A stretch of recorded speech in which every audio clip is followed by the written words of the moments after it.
Aujourd'hui, j'ai eu comme message, un troupeau, d'éléphants et qu'ils avaient mis des années avant d'en arriver au troupeau, avant d'en arriver à être sur le même diapason et pouvoir évoluer ensemble, répondre ensemble, s'entraider, se protéger, vivre ensemble. Eh bien, si nous arrivions à un tel niveau de conscience, à une telle ouverture de cœur, à une telle pureté avec les autres. Et pour ce faire, eh bien les autres, il ne faut pas les voir juste avec un corps.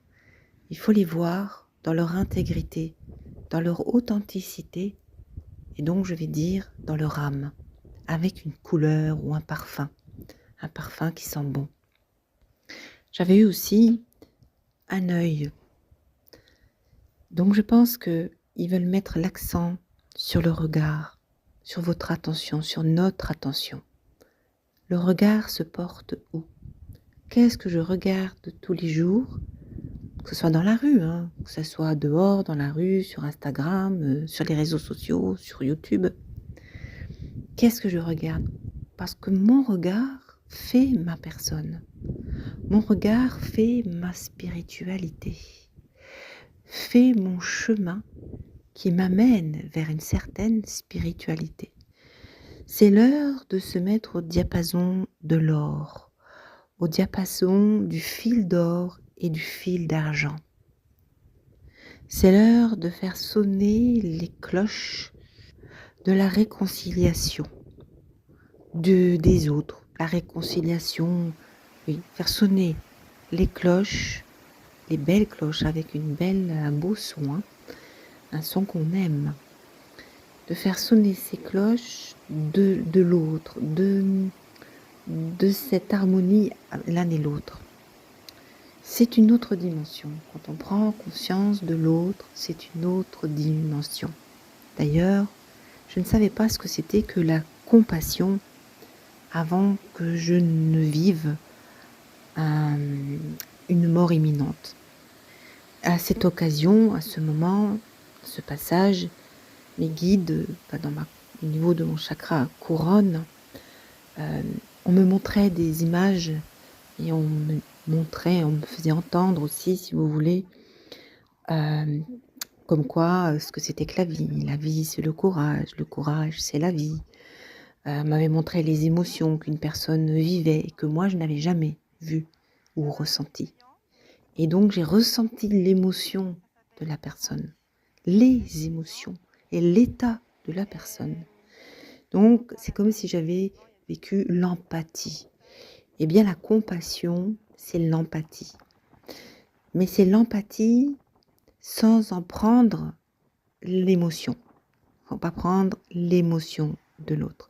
La compassion, c'est comprendre l'état dans lequel est le sujet, sans pour autant s'approprier son état. Et puis, mes guides m'avaient montré à ce moment-là, à ce passage, ce que c'était vraiment la vie. C'était pas répondre aux besoins des autres, c'était répondre aux projets de mon âme, des projets avec un S. Là, j'en avais quelques-uns, les principaux.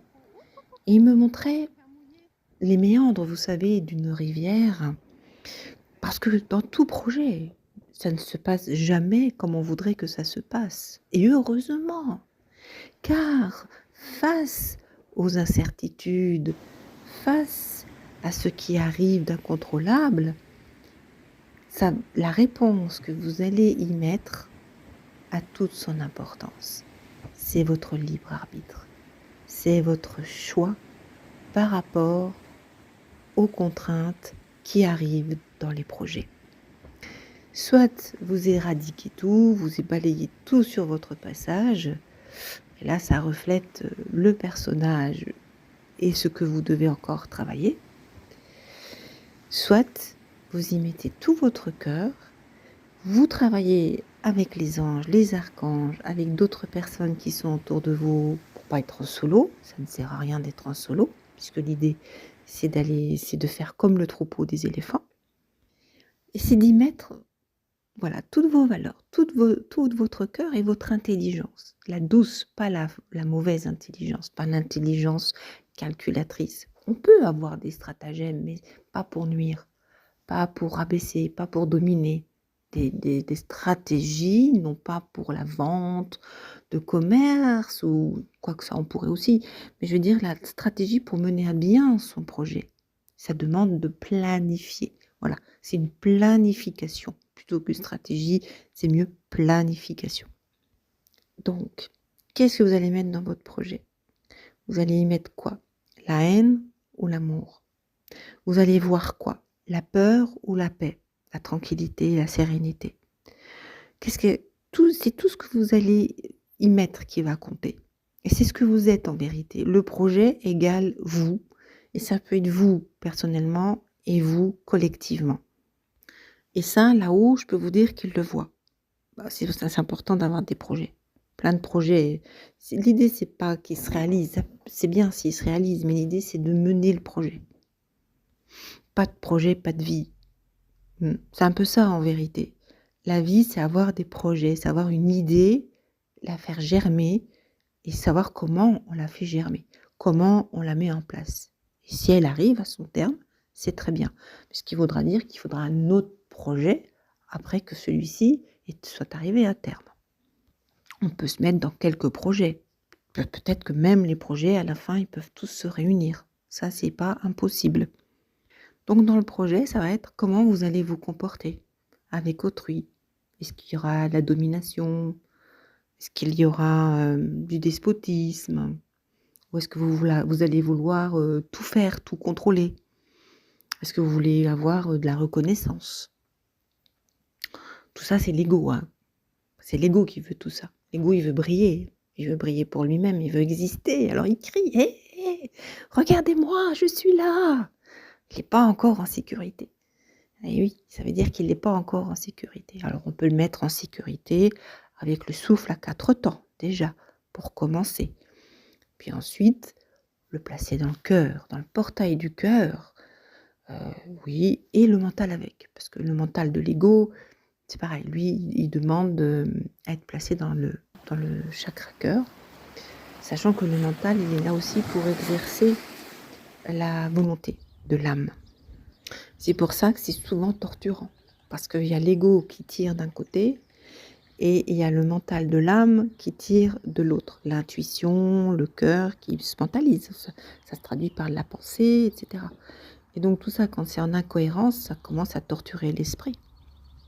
Et pour tout aplanir, eh bien, il faut juste être le fameux « je suis », vous savez. C'est-à-dire distinguer un petit peu, je dirais, la partie organique, partie du corps, partie physique, la partie corporelle, et la partie divine. Et quand on arrive à ressentir la partie divine en soi, eh bien, le placer à l'intérieur, ça rejoint un petit peu la vidéo précédente que je viens de faire, c'est reconnaître l'importance de notre existence. C'est ça aussi qu'il m'avait dit à ce passage-là. Je ne raconterai pas pourquoi j'ai eu ce passage-là, moi je le sais. C'est pas forcément glorieux pour l'auteur, d'autant que c'était à 2 jours de mon anniversaire. Mais parfois on ne sait pas qui on fréquente. Donc c'était la responsabilité de la vie.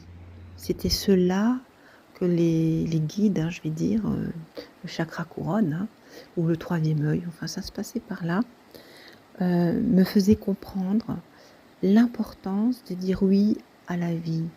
Et que la plupart des personnes n'en ont pas eu conscience encore et qu'ils jouent avec elle. Ils jouent avec la vie, ils flirtent, ils l'effleurent, mais n'endossent pas avec responsabilité la vie et sa magie. La vie est transformatrice. Si on dit oui à la vie, oui au fait qu'on soit ici, au fait qu'on soit ici, mais dans le divin également, parce qu'il ne faut pas oublier que nous sommes un petit appendice face au colosse de lumière que nous représentons, colosse de lumière multidimensionnelle. Donc notre capacité intellectuelle est incapable de comprendre cela. Je dirais en gros que c'est comme un vaisseau qui est venu se mettre en corporalité, un vaisseau comme Troy Atlas, un vaisseau de conscience, un vaisseau avec plein de choses à l'intérieur, de couleurs, mais tellement de choses différentes qu'on ne connaît pas, c'est pas de chez nous. Il y a forcément du chez nous, il y a forcément du dimensionnel de chez nous, de l'univers de chez nous, mais comme il est multivers et multidimensionnel, voilà, on ne peut pas mettre d'exemple, on ne peut pas donner des explications, c'est abstrait. Mais on peut donner des couleurs. On peut donner des couleurs, des parfums. C'est la meilleure façon de représenter l'âme. C'est un parfum, un projet, des couleurs, c'est tout ça. De l'art aussi. Il faut bien se dire que si Dieu est le meilleur des mathématiciens, eh bien, notre âme est aussi une très bonne mathématicienne. Elle connaît pas mal de formules.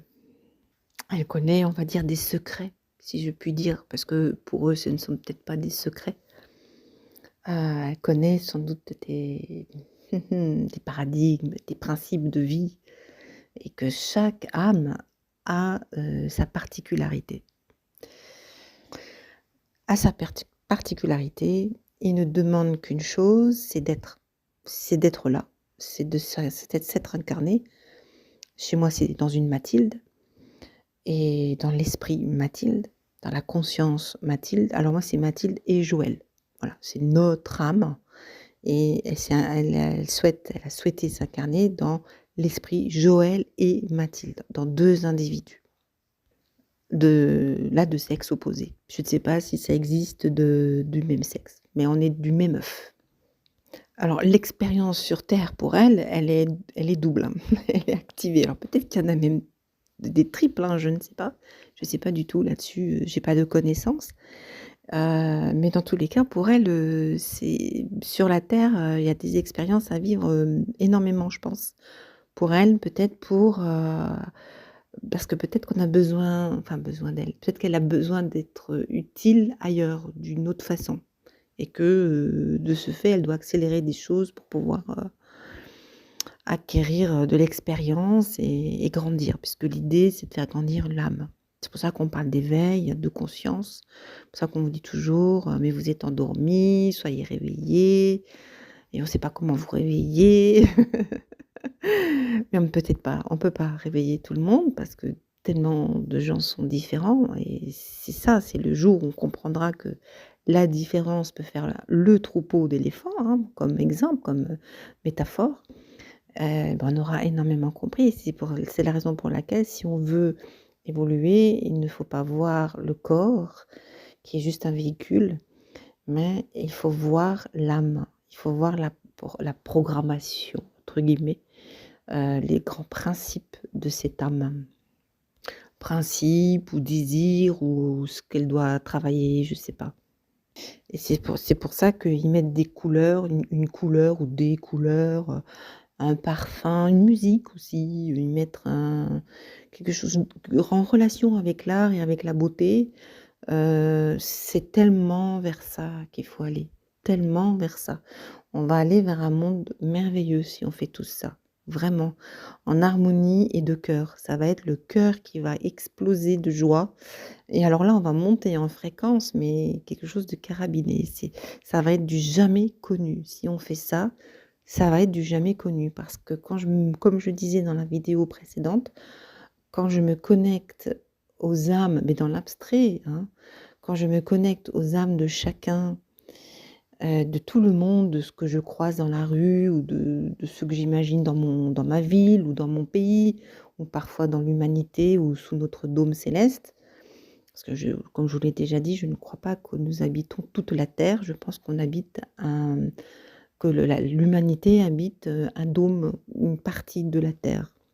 C'est pour ça qu'on a l'impression que ça serait plat, parce que moi je me souviens très bien de la mécanique, cinétique. On faisait des tangentes, pour tout ce qui était courbe, pour calculer par exemple la vitesse. Et je me souviens très bien des tangentes et ce qui était, courbé finalement on le mettait plat. Donc on habite une tangente de la terre, si bien que ça donne l'impression du plat. Bon, c'était pas vraiment le sujet, mais c'est juste pour vous donner, mon idéologie. Après je dis pas qu'il faut adhérer, hein, jamais, jamais. Ça, de toute façon, chacun sa vérité, chacun croit en ce qu'il a envie de croire. C'est ça aussi sur ce on doit vers quoi on doit aller. C'est arrêter de croire, d'abord il faut abandonner les croyances des autres, il faut aller se ressourcer dans ses propres croyances. Alors évidemment, il y a des croyances des autres qui nous aident à avoir nos propres croyances, des éveils des autres qui nous aident à avoir notre propre croyance.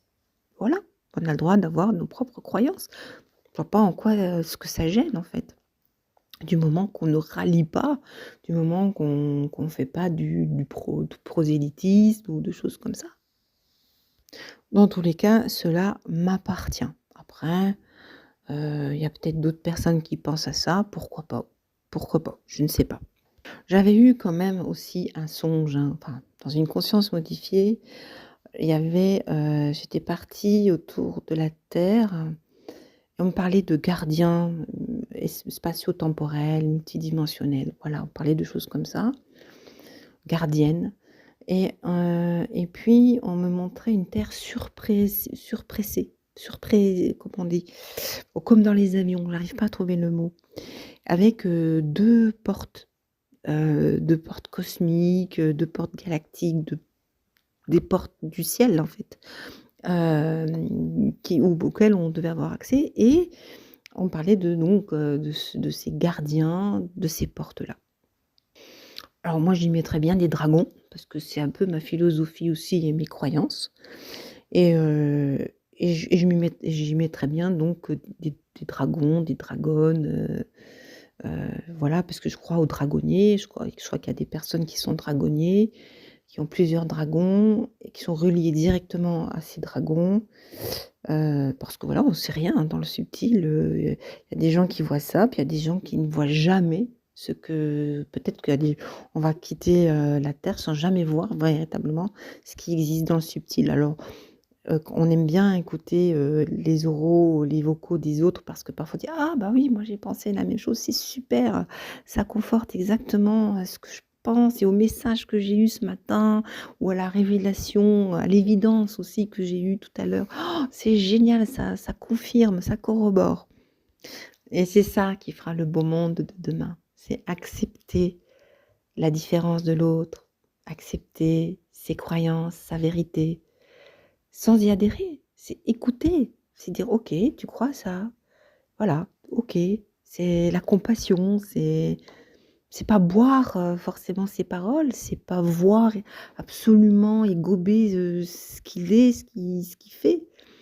Non, c'est dépasser ce côté matière et voir le côté matière, mais christique, le côté divin, le côté âme, le côté couleur, le côté beauté de chaque être, le côté beauté de l'humanité, de la terre, entre nous, beauté des œuvres magnifiques de Dieu qui est la nature, avec tous les éléments, tous ses règnes. Je suis tombée par hasard sur la mythologie étrusque. Je savais pas ce que c'était, j'ai découvert ça. La mythologie étrusque, parce que j'ai eu Océanos, qui est apparu. Parce que vous savez, je fabrique mes cartes et j'ai à peu près, 150 cartes, petites cartes et j'aime bien me faire des petits tirages, tous les jours.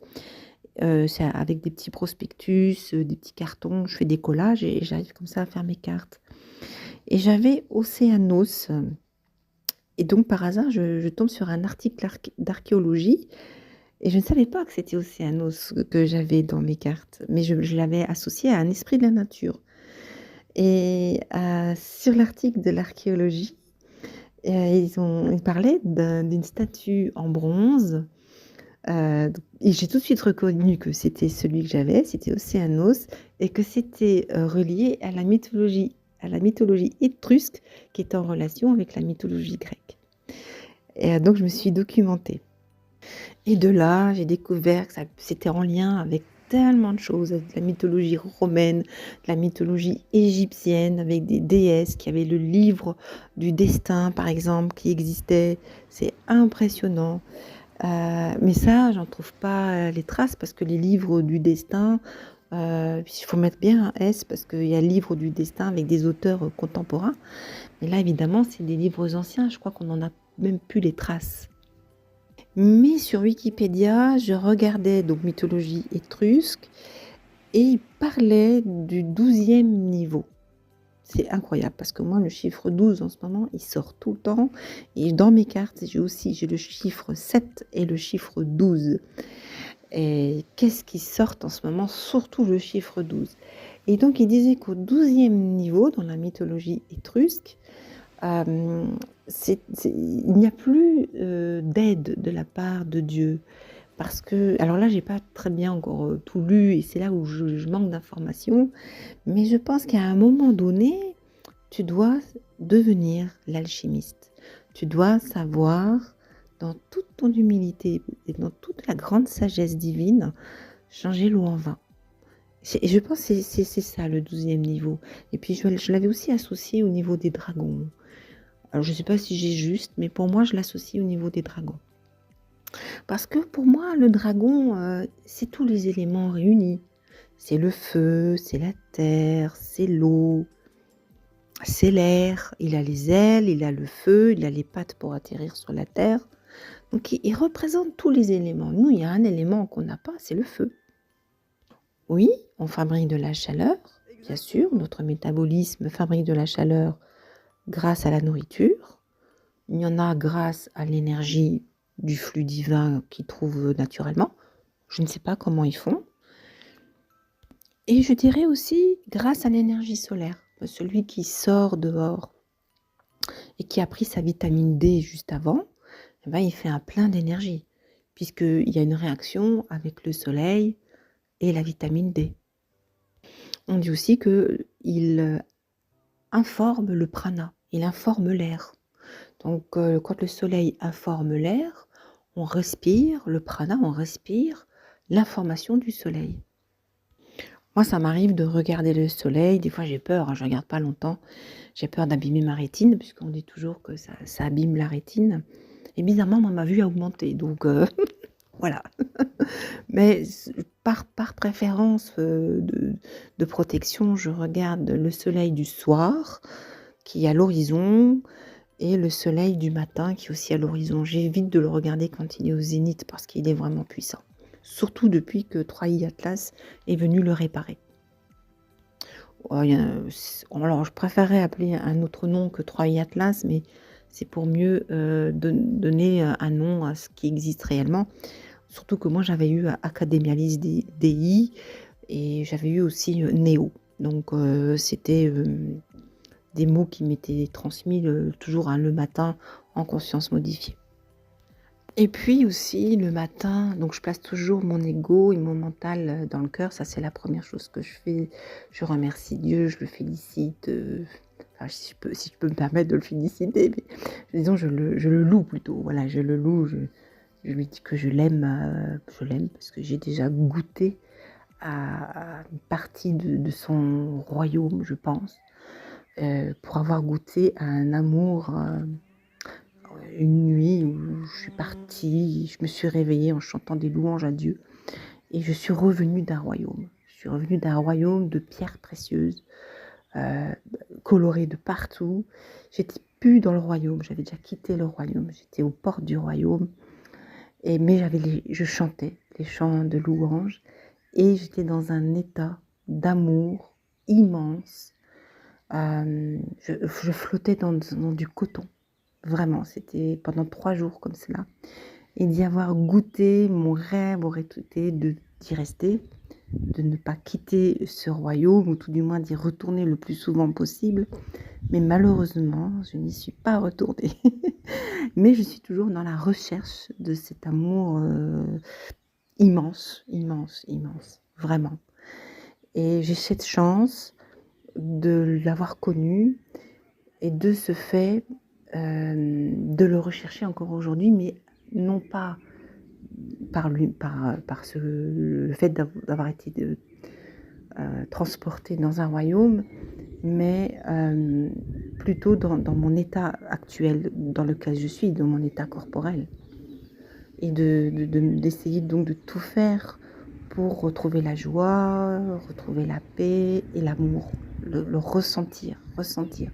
Et donc ça, c'est aussi un travail à faire quotidiennement, c'est essayer de ressentir cette énergie d'amour qui est du cœur au ventre, et il y a une boucle qui circule comme ça.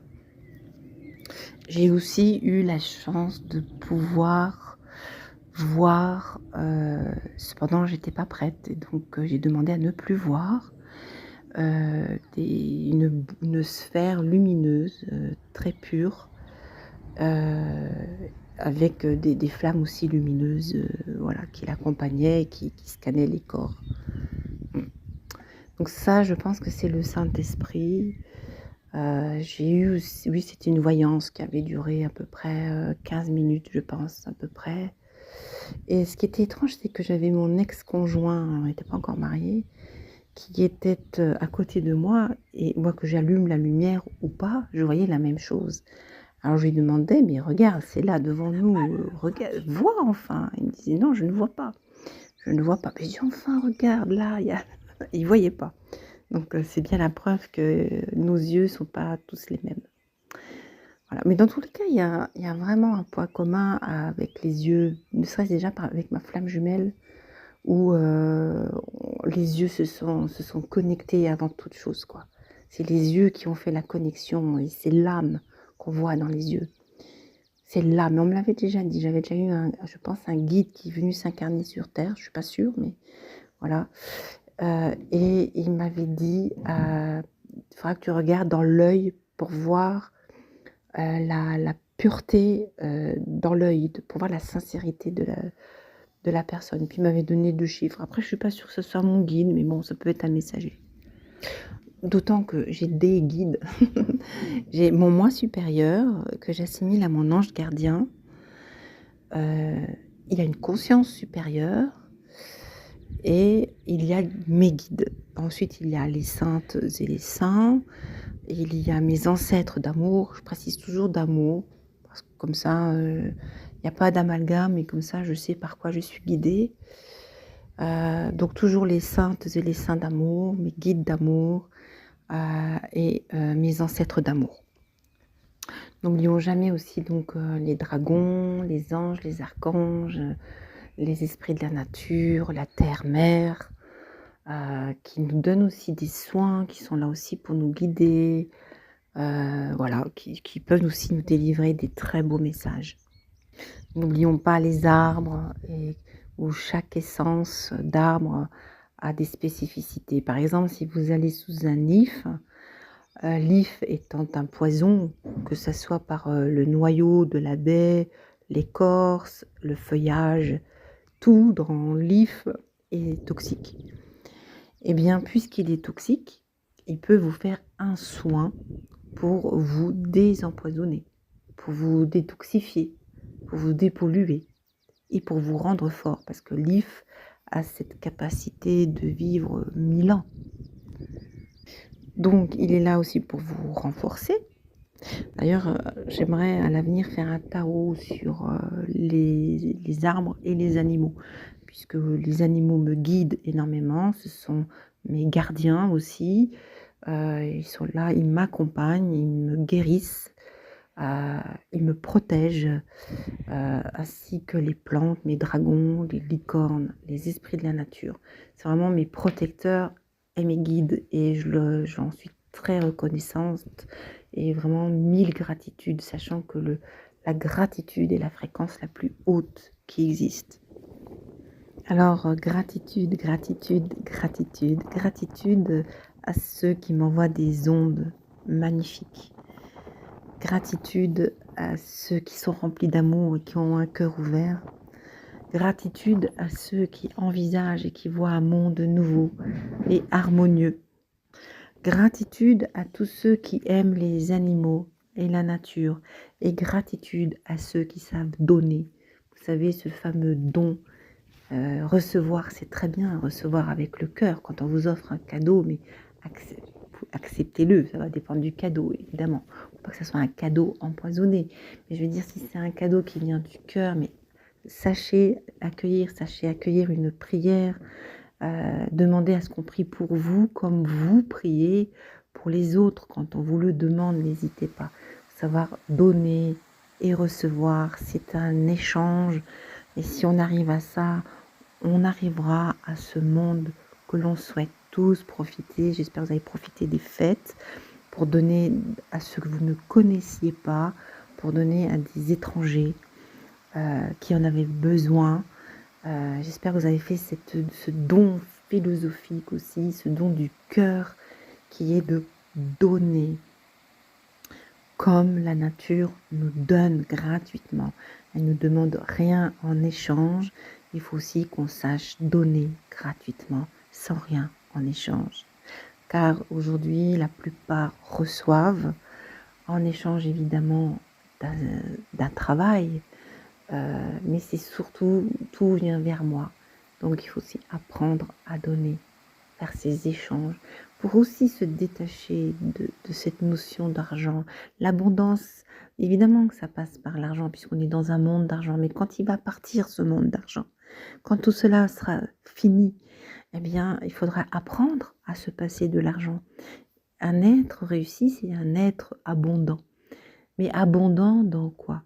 Abondant dans la connaissance, abondant dans l'amour, abondant dans le savoir de cultiver, le savoir dire, le savoir guérir, le savoir être, le savoir penser, le savoir, plein de savoirs. Et la surprise dans le positif. C'est ça aussi, être abondant. Savoir donner quand quelqu'un en aura besoin. Pour quitter ce monde de la restriction, ce monde de la pauvreté, de l'appauvrissement, ce monde de souffrance, ce monde d'auto-malédiction, parce que Dieu ne donne pas de malédiction, hein. Dieu donne des bénédictions.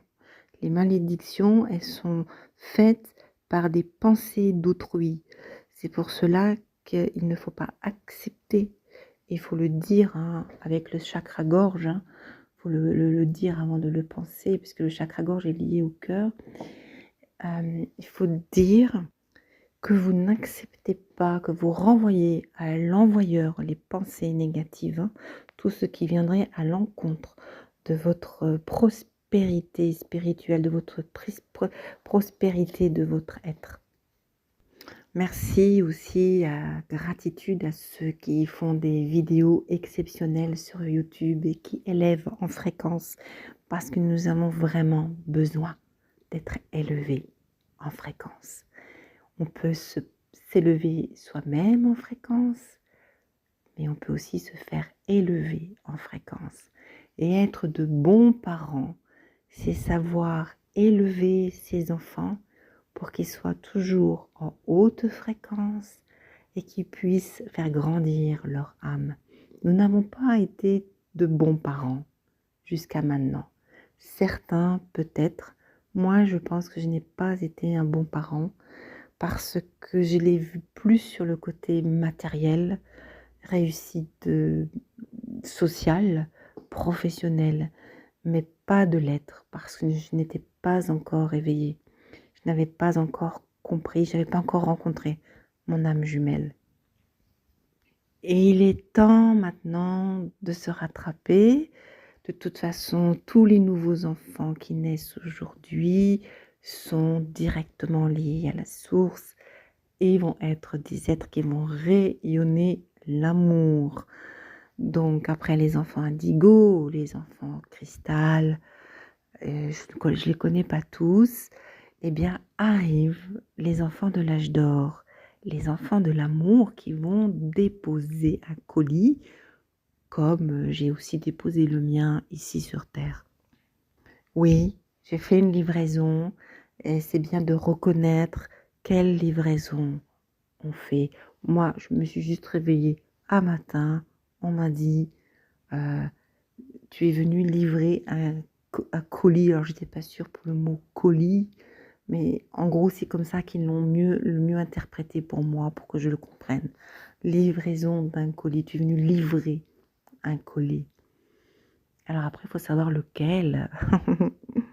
Donc gratitude aux différentes communautés qui existent sur les réseaux sociaux, aux éveilleurs et aux éleveurs de fréquences. Vraiment, merci beaucoup. Pensons, au lieu de voir le noir, il faut obliger son cerveau droit, pour les droitiers, à travailler. Donc, le cerveau gauche, c'est lui qui voit plutôt tout ce qu'on a imbibé dans notre vie. Et il voit les films, il se fait des films, des prétendus, il se fait des montages de films, voilà, toutes ces émanations enregistrées, programmées à l'intérieur. Et bien pour les transmuter, il faut les mettre, aller dans son cerveau droit, ouvrir une porte à droite, et le mieux c'est de mettre ses yeux à droite également, à l'extrême droite, et penser l'inverse de ce que vous venez de penser, puisque c'était négatif. Donc vous allez penser positif avec le cerveau droit, et vous allez de nouveau rouvrir des portes que vous n'aviez pas encore ouvertes, et c'est votre chakra couronne. Et ainsi, vous allez aussi pouvoir œuvrer dans le monde nouveau, vous allez pouvoir guider avec toute humilité. Quand on guide, on ne fait pas la vie de l'autre. Quand on guide, on accompagne. Déjà, on guide déjà en étant, juste en étant. Ce que tu es imbibe déjà l'autre. Et ça peut éveiller des consciences. Et ensuite, au fur et à mesure de la fréquence de la relation, il peut y avoir des questions et c'est là que vous commencez à accompagner.